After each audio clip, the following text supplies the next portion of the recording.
8 men. That was the entire assault force. Not a battalion. Not a company.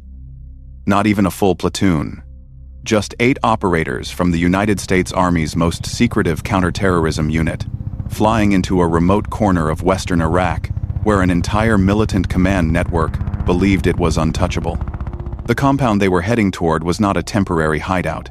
It was a hardened stronghold, built in the desert near the Syrian border, surrounded by defensive positions, guarded by dozens of armed fighters, and connected to a growing insurgent network that had been coordinating attacks across Anbar Province for months. From the militants' perspective, the location was ideal. The surrounding desert stretched for miles in every direction. Sparse villages dotted the terrain, and the nearest major Iraqi security presence was hours away. Fighters moved across the Syrian border under the cover of darkness. Weapons flowed through smuggling routes that had existed long before the Iraq War, and messages passed quietly between commanders, organizing attacks against coalition forces. For weeks, the network had operated with confidence. Then the signal appeared. Inside, a Joint Special Operations Command intelligence cell, operating out of Balad Air Base in early 2006, analysts monitoring insurgent communications noticed something unusual. A satellite phone call had been placed from a region that had been under intermittent surveillance for months. The number had been seen before, in intercepted communications, connected to a foreign fighter facilitator responsible for moving militants across the Syrian border. Signals intelligence systems immediately flagged the call.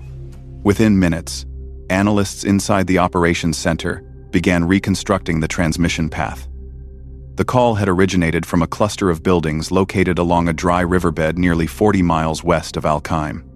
The structures were isolated, far from major roads, and partially concealed by low desert ridgelines. At first glance, the location seemed unremarkable, but intelligence databases told a different story.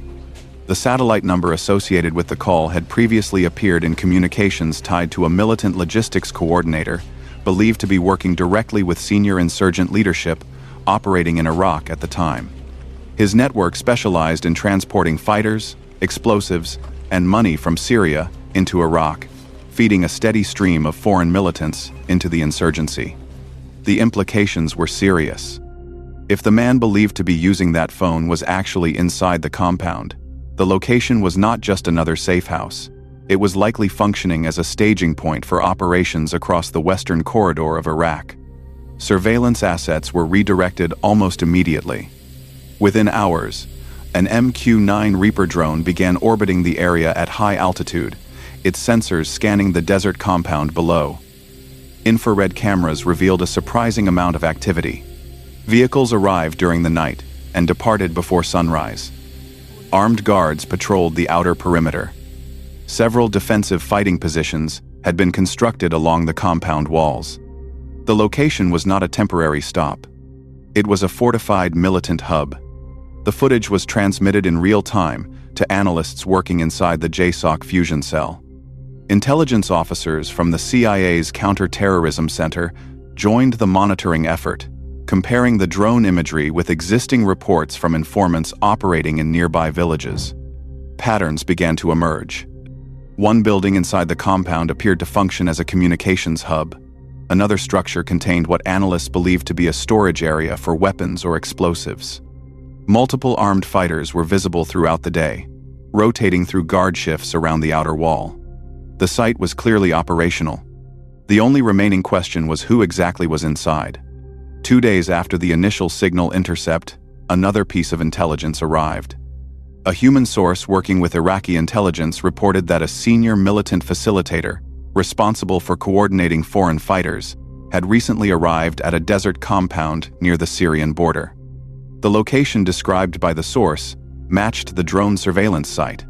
For the analysts watching the feeds inside the operations center, the situation had suddenly become much clearer. This was not simply a gathering of militants. It was a command node. The information moved quickly through the military chain of command.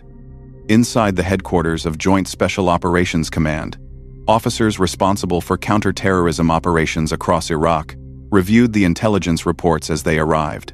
The pattern was familiar. A militant leader establishes a protected location. Communications traffic increases. Couriers arrive. Operations are planned. Then attacks begin to spread across the region. The goal of JSOC operations during this phase of the war was simple: break the network before the attacks happened. Removing a single militant leader could sometimes trigger a cascade of intelligence that revealed dozens of additional targets. Laptops, documents, and cell phones recovered during raids often exposed entire communication networks that intelligence agencies had not yet identified. A well-executed raid could dismantle weeks or months of insurgent planning.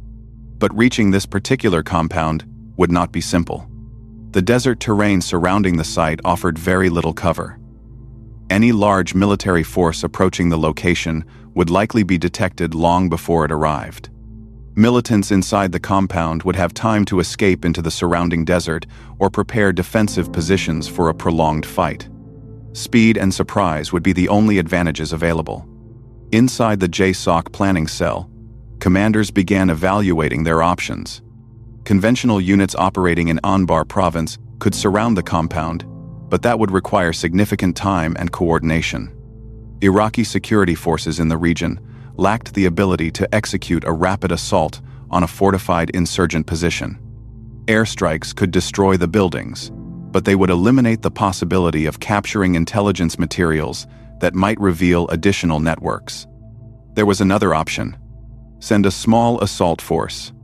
A team capable of entering the compound with overwhelming speed, eliminating resistance before the militants inside had time to react, and recovering whatever intelligence materials could be found inside the buildings. It was the type of operation that had become a signature mission for Joint Special Operations Command during the Iraq War.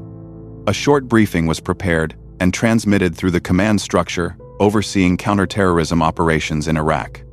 Intelligence reports, drone imagery, and communications intercepts were compiled into a target package.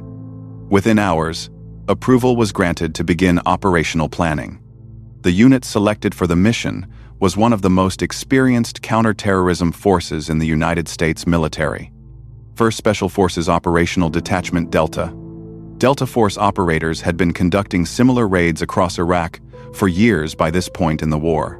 Their missions focused on dismantling insurgent leadership networks through rapid, intelligence-driven strikes. The formula was straightforward: identify a target, strike quickly, exploit the intelligence, move on to the next target before the network could reorganize. But the intelligence gathered on the desert compound suggested something unusual.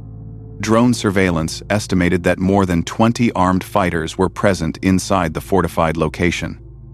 Defensive positions surrounded the outer walls. Vehicles parked near the buildings indicated that additional militants could arrive at any moment. The Stronghold was designed to resist attack, which meant the assault force entering the compound would likely face heavy resistance. The planners reviewed their options.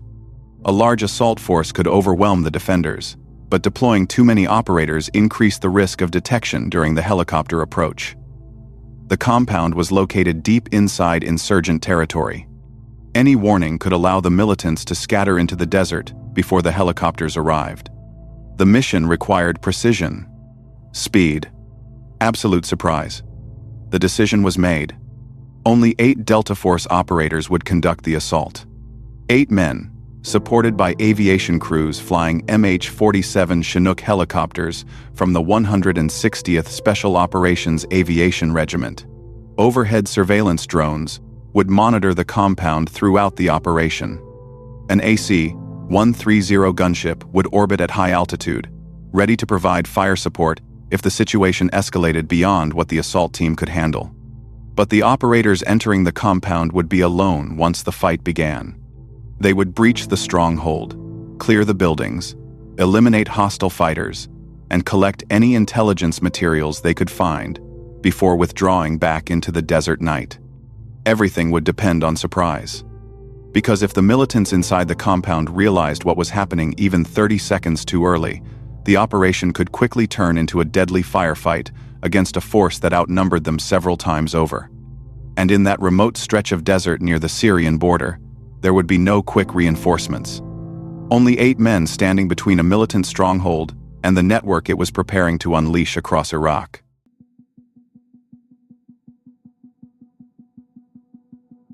Counterterrorism wars are rarely defined by large battles.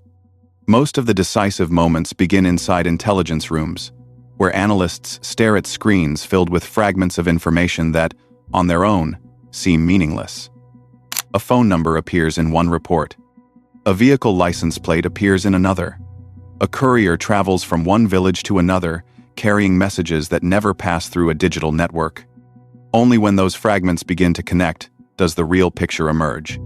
By early 2006, the insurgency inside Iraq had already adapted to several years of pressure from coalition forces.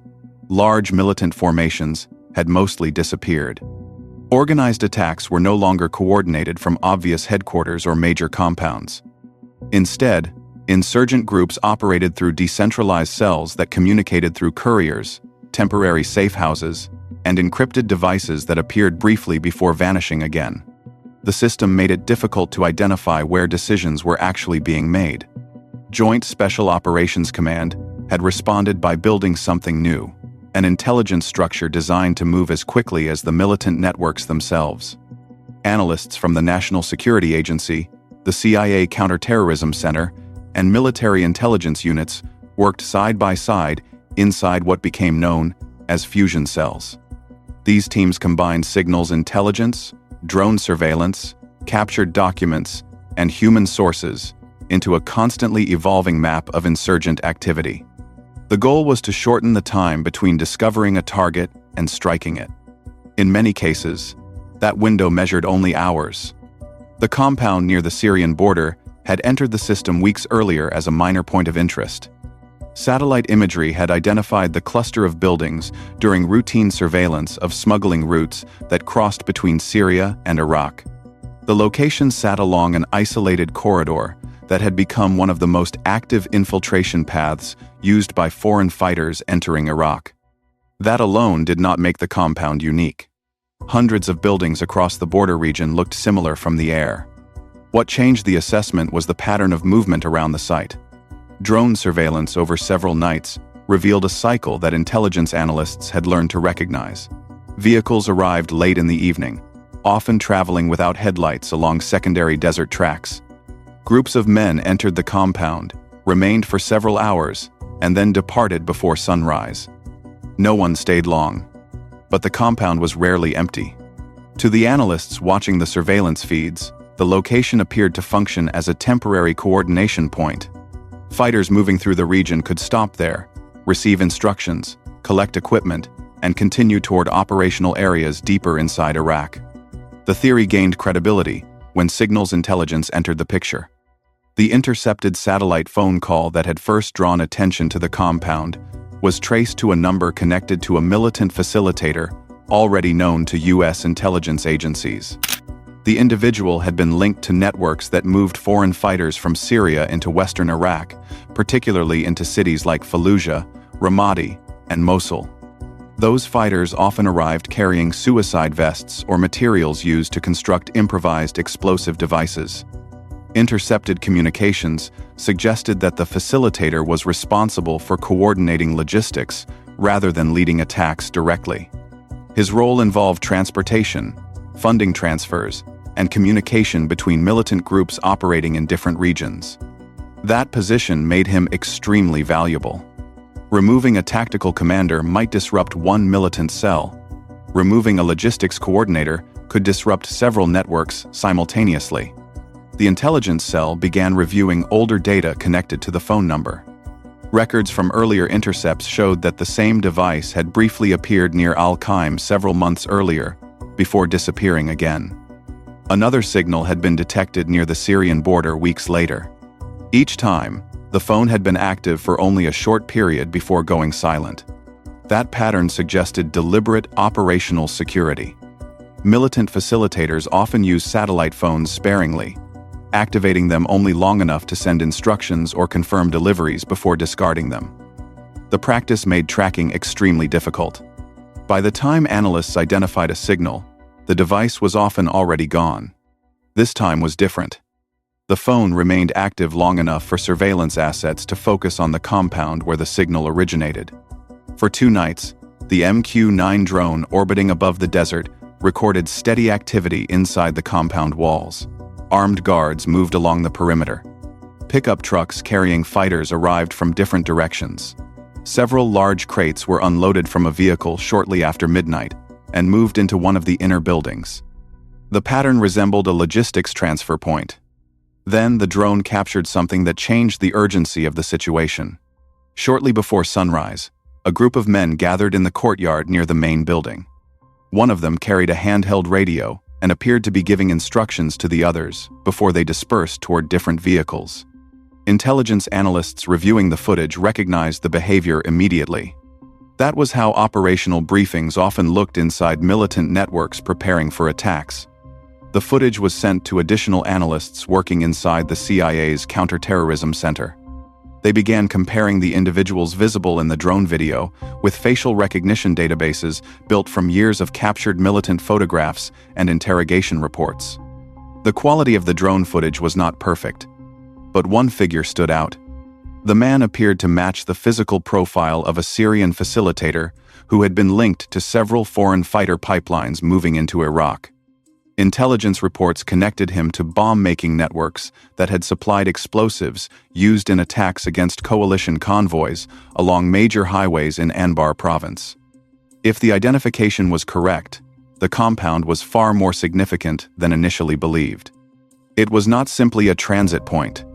It was a command hub coordinating the movement of fighters and weapons across one of the most active insurgent corridors in Iraq. A report, summarizing the findings, was transmitted through the intelligence chain. Inside the Joint Special Operations Command Operations Center, officers responsible for counter-terrorism missions reviewed the new information while drone feeds continued to stream from the compound. The question was no longer whether the location mattered. The question was how quickly a strike could be organized.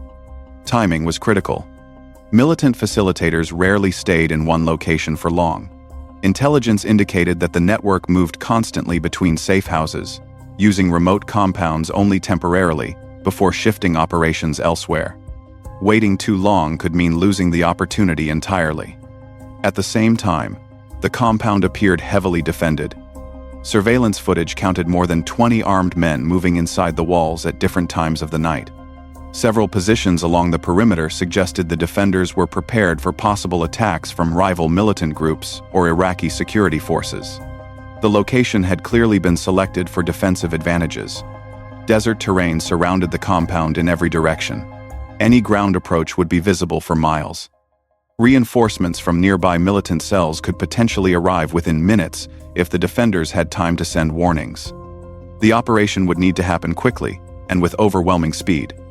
Inside the planning cell, intelligence officers assembled the complete target package. Satellite imagery mapped every structure inside the compound. Drone footage identified possible entry points along the outer wall. Analysts estimated the number of fighters likely present based on movement patterns observed over several nights. The objective was defined clearly: neutralize the militant leadership present inside the compound. Capture any intelligence materials that could reveal additional members of the network. Withdraw before enemy reinforcements could reach the area. Achieving all 3 goals required an assault force capable of moving faster than the defenders could react. The mission profile pointed toward only one type of unit: a small counterterrorism strike team trained to conduct high-risk raids against fortified targets, supported by aviation assets capable of inserting operators directly into hostile territory under cover of darkness. The planners knew the formula well. Identify the target. Deploy the strike force. Exploit whatever intelligence could be recovered before the network understood what had happened. For the militants inside the compound near the Syrian border, the process had already begun. They simply did not know it yet.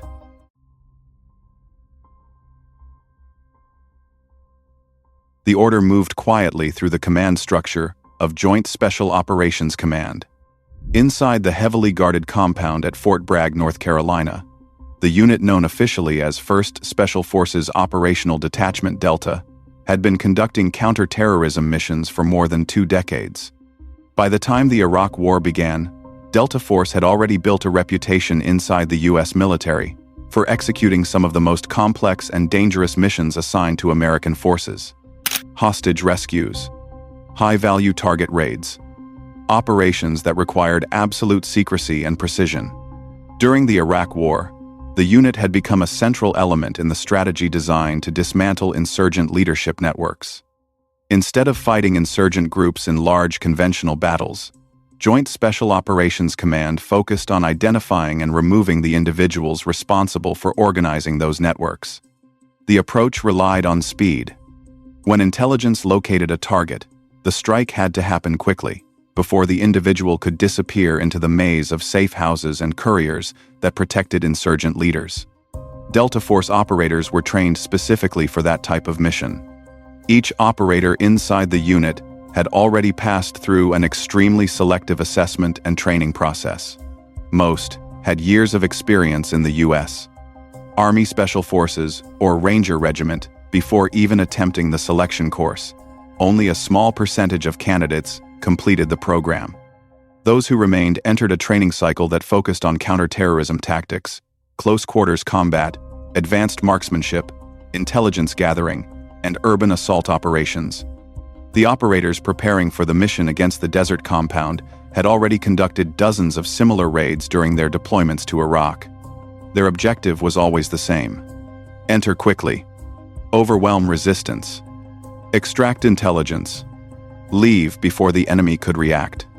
Inside the planning facility at Balad Air Base, the 8 men selected for the assault gathered around a digital map displaying the compound near the Syrian border. Satellite images revealed a cluster of rectangular buildings, surrounded by a defensive wall. Narrow desert tracks approached the compound from multiple directions, but none offered meaningful cover. One of the intelligence officers began explaining what was known. The compound had been under drone surveillance for several days. Analysts believed between 20 and 30 militants were operating inside the location at any given time.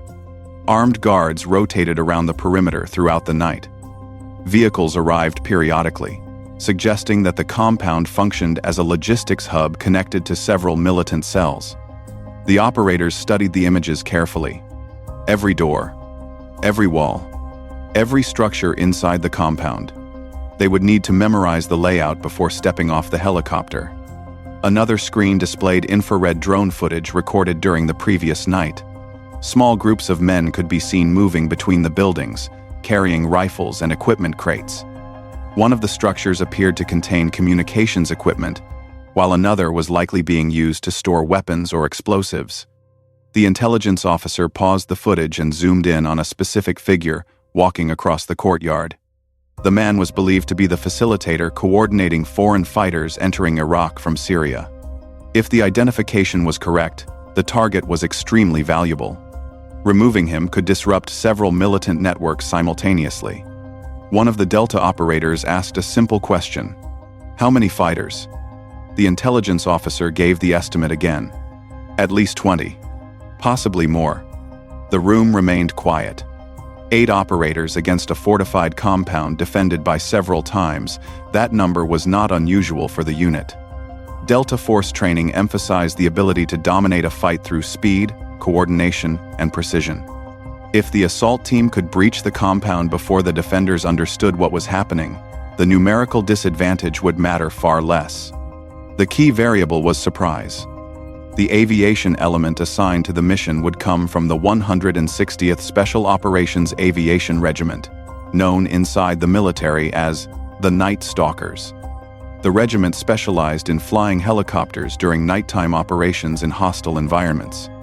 Their pilots trained constantly under night vision conditions, navigating difficult terrain while maintaining extremely low altitude to avoid detection.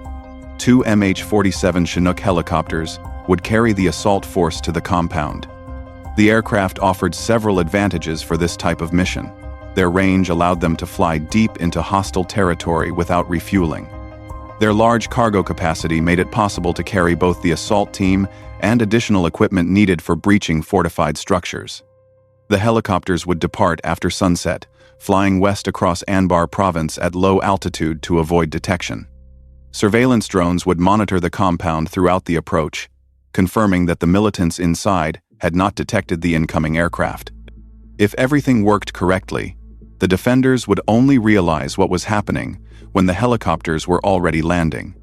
The operators reviewed the timeline. Insertion would occur shortly after midnight. The helicopters would land several hundred meters from the compound to reduce the chance of early detection. From there, the assault team would move quickly across the desert toward the outer wall. Breaching charges would open the first entry point. Once inside, the operators would divide into two elements, clearing buildings in sequence while maintaining constant communication with each other, and the command center monitoring the operation from Balad. Speed would be essential.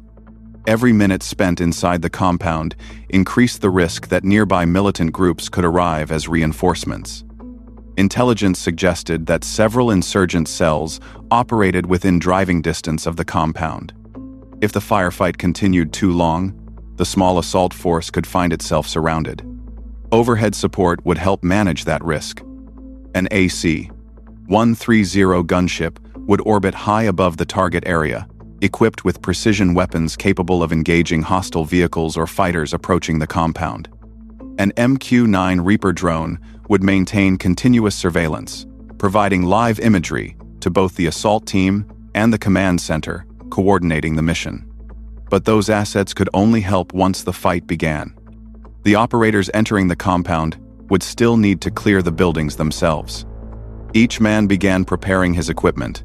Most carried M4A1 carbines equipped with suppressors, infrared aiming lasers, and night vision optics designed for close-quarters combat. Secondary weapons included Glock 19 pistols, carried as backups in case rifles malfunctioned during the fight. Additional equipment included breaching charges, flashbang grenades, communication radios, and medical kits designed to treat injuries during combat. Every piece of equipment had a specific purpose. Inside a raid like this, seconds mattered. Before the final briefing ended, the mission commander reviewed the most important factor. The compound defenders outnumbered them. If the militants inside had time to organize resistance, the assault could turn into a prolonged firefight in the middle of the desert. That was the scenario the operators needed to avoid. The mission depended on shock, overwhelming speed, and the ability of 8 highly trained operators to move through the compound faster than the defenders could understand what was happening. The helicopters would launch in a few hours. Once the aircraft lifted off the runway at Balad Air Base, there would be no opportunity to change the plan. 8 men would fly into the desert, and whatever happened inside that compound would be decided in minutes.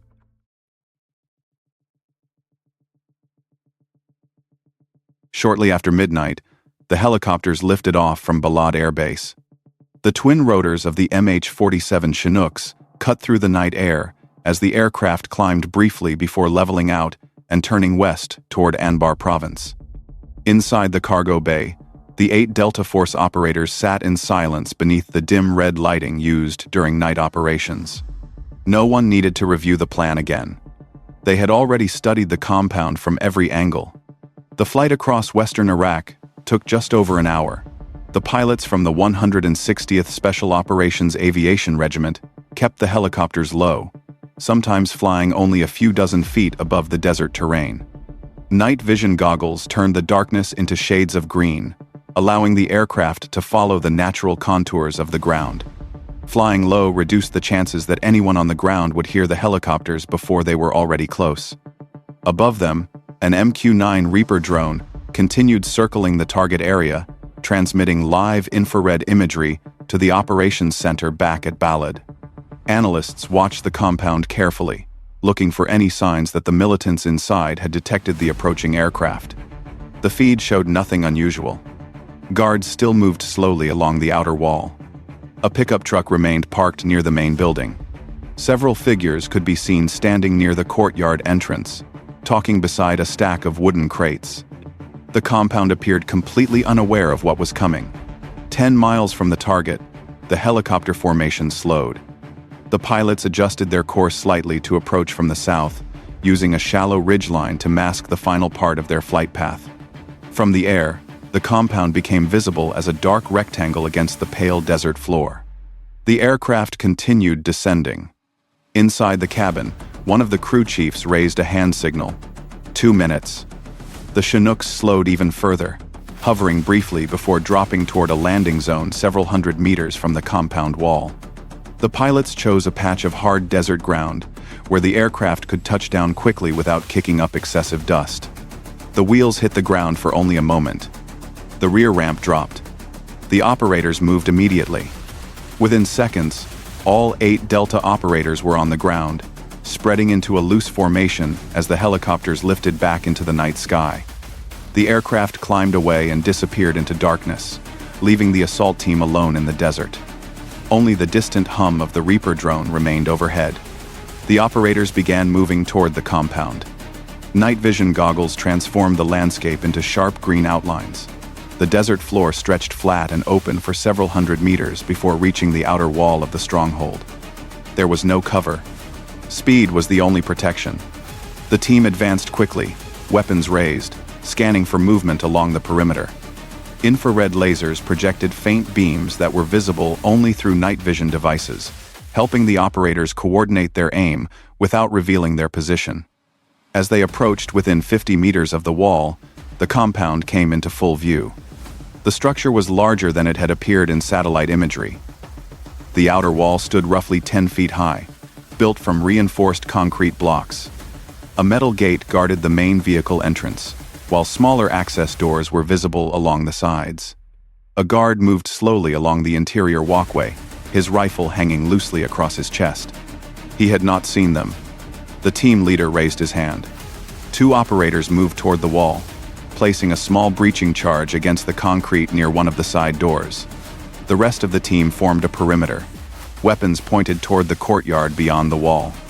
The charge detonated with a sharp crack. Concrete fragments burst outward as the door collapsed inward. The operators surged through the opening.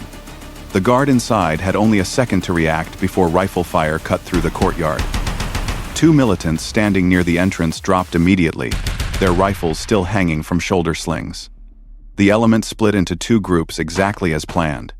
4 operators moved toward the main building in the center of the compound. The other 4 advanced along the outer wall, clearing smaller structures that appeared to serve as storage areas or sleeping quarters. Gunfire erupted from one of the interior rooms. A militant fighter fired several rounds from an AK-47 through an open doorway before an operator returned fire, the suppressed carbine producing sharp bursts that echoed across the courtyard. Flashbang grenades detonated inside the building seconds later. The operators entered immediately afterward. Inside the structure, the fight moved into close quarters. Rooms were cleared one by one. Doors kicked open as operators moved through narrow hallways, illuminated only by infrared light. Several militants attempted to organize resistance inside the building, firing from behind furniture and interior walls. The defenders had numbers, but they lacked coordination. Most had been asleep or unprepared when the breach occurred. The sudden appearance of heavily armed operators moving rapidly through the compound created confusion inside the building. Within minutes, the firefight spread through several rooms. Outside, the second element continued clearing smaller structures along the compound perimeter. One building contained stacks of ammunition crates and rocket-propelled grenades stored beside fuel containers. Another held several sleeping militants who attempted to reach for weapons before being engaged by the assault team. The gunfire lasted only minutes. Then the compound fell silent. The team leader moved through the courtyard, confirming that all structures had been cleared. Several militants lay inside the buildings, while others had been eliminated along the outer wall during the initial breach. The numerical advantage the defenders held had disappeared almost instantly. Shock had decided the fight. Over the radio, the operators reported the compound secure. But the mission was not finished. One of the operators entered the communications building, identified earlier by drone surveillance. Inside the room, several satellite phones, radios, and laptop computers sat on a wooden table, surrounded by maps of western Iraq and the Syrian border region. Documents were scattered across the floor. Another operator called out from the adjacent room. A man matching the description of the militant facilitator had been found inside the building during the assault. Intelligence officers back at Balad would later confirm his identity through biometric records. The target of the operation had been inside the compound exactly as the intelligence suggested. Operators began gathering everything that might contain information. Laptops, cell phones, documents, hard drives. These materials could reveal the structure of the network operating along the border. Outside, the operators maintained security while the collection continued. Above them, the AC-130 gunship remained in position, scanning the surrounding desert for approaching vehicles. The Reaper drone continued circling the area, confirming that no reinforcements were moving toward the compound. Within 20 minutes of the initial breach, the assault team signaled that the objective had been completed. The helicopters returned. The Chinooks descended toward the compound once again, landing in the same patch of desert where the operators had been inserted. The team moved quickly across the open ground, carrying bags filled with captured intelligence materials. Within seconds, they were aboard the aircraft. The helicopters lifted off, climbing back into the night sky as the desert stronghold shrank into darkness behind them.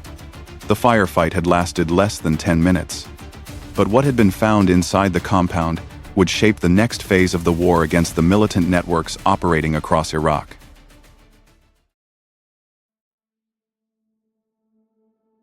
The helicopters landed back at Balad Air Base, just before dawn. The operators stepped off the MH-47 Chinooks, carrying several bags filled with laptops, radios, documents, and satellite phones recovered from the compound. For the assault team, the mission was finished the moment the aircraft touched down. For the intelligence community, the real work was just beginning. Inside a secure building on the base, analysts from Joint Special Operations Command, the CIA Counterterrorism Center, and U.S. military intelligence units were already preparing for what came next. The process had become routine during the Iraq War. A raid captured materials. Analysts examined them immediately. New targets appeared. The goal was to exploit intelligence faster than militant networks could react. Operators placed the captured devices onto long tables, while technicians began photographing every item for documentation. Laptop drives were removed and connected to specialized systems designed to extract data without altering the original files. Cell phones were powered on inside electronic isolation equipment so that investigators could access stored messages without alerting anyone who might still be connected to the network. The process moved quickly. Experience had shown that militant organizations often realized something had happened within hours of a raid. If their communications suddenly went silent, or if one of their facilitators disappeared, they would begin abandoning safe houses and destroying equipment. Time mattered. One of the first breakthroughs came from a satellite phone recovered inside the communications building. The device contained recent call logs linking it to several numbers already monitored by intelligence agencies. Analysts traced the numbers across multiple provinces. One connection led to a suspected bomb-making cell operating near Ramadi. Another linked to a courier network transporting explosives through Mosul. A third number appeared in earlier intercepts connected to militants operating near the Syrian border. What had initially looked like a single militant hub now appeared to be a coordination point for several interconnected networks. A laptop recovered from the compound revealed even more. The hard drive contained spreadsheets listing payments made to different individuals across western Iraq. Many of the entries corresponded with names that intelligence agencies had previously identified, but had never been able to connect to specific operational roles. The files provided structure. Suddenly, analysts could see how money moved through the network, who received it, and which militant groups were responsible for carrying out attacks funded by those transfers. Inside the intelligence room, officers began building a new target map. Each name, connected to the laptop records, was placed on a growing chart that linked individuals, locations, and communication patterns. Lines extended across cities and villages where insurgent activity had been recorded during the previous months. The raid had exposed the architecture of a larger system. More discoveries followed. One of the captured cell phones contained photographs taken inside another compound located deeper along the border region. The images showed several militants posing beside stacks of weapons and ammunition crates. Metadata embedded in the photographs revealed approximate geographic coordinates. Another potential target. The intelligence chain moved quickly. Within hours of the Delta Force raid, analysts had already identified several additional locations connected to the facilitator network operating near the Syrian border. Some appeared to function as safe houses for foreign fighters entering Iraq. Others seemed to store explosives used to build roadside bombs. The information was transmitted directly to operational planners working inside Joint Special Operations Command. The strategy that had been guiding counter-terrorism operations inside Iraq depended on exactly this type of momentum. Strike one target. Exploit the intelligence. Strike the next location before the network could reorganize. During this period of the war, commanders overseeing special operations forces were increasingly convinced that insurgent organizations could be dismantled through continuous pressure on their leadership and logistical infrastructure. Instead of allowing militant networks time to recover, JSOC units conducted raids night after night, targeting individuals revealed through intelligence captured during previous operations. The compound destroyed by the 8 Delta operators became one link in that chain. Within 48 hours of the raid, additional operations were already underway across Anbar Province. Surveillance drones were redirected toward the new coordinates discovered in the photographs. Signals intelligence teams began monitoring the phone numbers extracted from the satellite device recovered inside the compound. Operators prepared for more missions. Some of the militants connected to the network attempted to disappear as word spread that the facilitator had been killed. Safe houses were abandoned. Couriers changed routes. Communications went silent in several regions where the network had previously been active. But intelligence agencies had already collected enough information to follow those movements. The disruption forced militant groups to reorganize, slowing their ability to coordinate attacks and exposing additional members of the network as they attempted to rebuild communications. For the broader war effort, operations like this represented a shift in how counterterrorism campaigns were conducted. Instead of relying solely on large military offensives, special operations forces targeted the internal structure of militant organizations. Removing a single facilitator, bomb maker, or courier could reveal dozens of other individuals connected through the same network. The effect was cumulative. Each raid generated intelligence. Each discovery led to another operation. Gradually, the system that allowed militant groups to move fighters, weapons, and money across Iraq began to fracture under constant pressure. The 8 operators who entered the compound that night were only one small element of that strategy. Their assault had lasted minutes. The consequences of what they found inside the Stronghold would shape operations for weeks.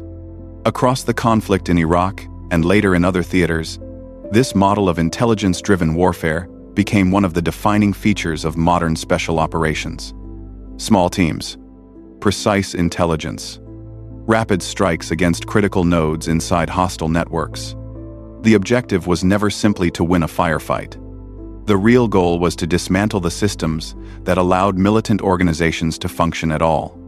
And on that night, in the desert near the Syrian border, 8 operators from Delta Force had removed one of those systems in less than 10 minutes.